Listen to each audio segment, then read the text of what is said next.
ఈ జాతీయ రహదారులు ఉంటాయి కదా, దాని కాంట్రాక్టర్ల కోసం ఇద్దరు కుస్తీ. ఒక ఆయనేమో మామూలుడు కాదు, ఇందాక చెప్పాను నారాయణ రెడ్డి గారు.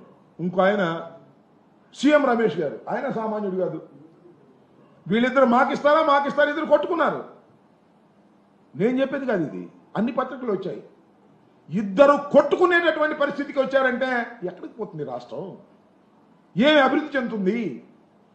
మీరు దందాలు చేసే కార్యక్రమం, రౌడీజం చేసే కార్యక్రమం, కాంట్రాక్టుల దగ్గర కొట్టుకునే కార్యక్రమం, అదేవిధంగా ఈ పెద్ద పెద్ద ఫ్యాక్టరీస్ ఇండస్ట్రీల మీద దందాలు చేసి దౌర్జన్యం చేసి వారిని ముంచేసేటటువంటి కార్యక్రమాలు మీరు చేస్తున్నారు. దాల్మియా సిమెంట్ మీద అయితే అసలు చంద్రబాబు నాయుడు గారు కక్ష కట్టేశాడు. ఇప్పటికి 793 కోట్ల రూపాయలు ఏప్రిల్ 17న మొత్తంగా జప్తు చేసే కార్యక్రమం, వాళ్ళ భయపెట్టే కార్యక్రమం చేస్తున్నారు. ఇకపోతే TV9 ఉంది, మీ అందరికీ తెలుసు, మై హోమ్స్ రామేశ్వరరావు గారి కంపెనీకి సంబంధించినటువంటిది. దాన్ని TV9నో లేకపోతే దాన్ని లొంగ తీసుకోవాలనే ఉద్దేశంతో వారి గనుల్లో నుంచి, వారికి సంబంధించిన సిమెంట్ గనుల్లో నుంచి ఈ ఉత్పత్తులు ఆగిపోవాలి, ఈ ముడి సరుకు తీసుకునే దానికి వీలు లేకోకుండా వారిని బెదిరించేటటువంటి కార్యక్రమాలు, ఈ విధంగా అనేక రకాలుగా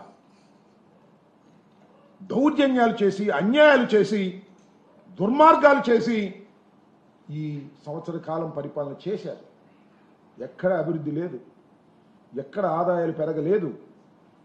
రోజు రోజుకి తిరోగమనంలోకి వెళ్ళిపోయేటటువంటి పరిస్థితికి వాళ్ళు రావడం చాలా దురదృష్టకరమని మనవి చేస్తున్నాం.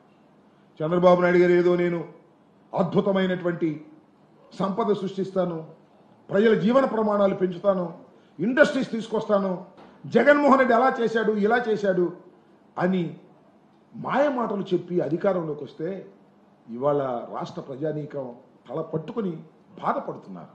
5 సంవత్సరాల పాటు అద్భుతమైన పరిపాలన ఇచ్చినటువంటి జగన్మోహన్ రెడ్డిని కాదని ఒక దుర్మార్గమైనటువంటి పరిపాలన, దౌర్జన్యాలతో కూడినటువంటి పరిపాలన, అబద్ధాలతో కూడినటువంటి పరిపాలన ఇవాళ సంవత్సరంలో తేలిపోయింది.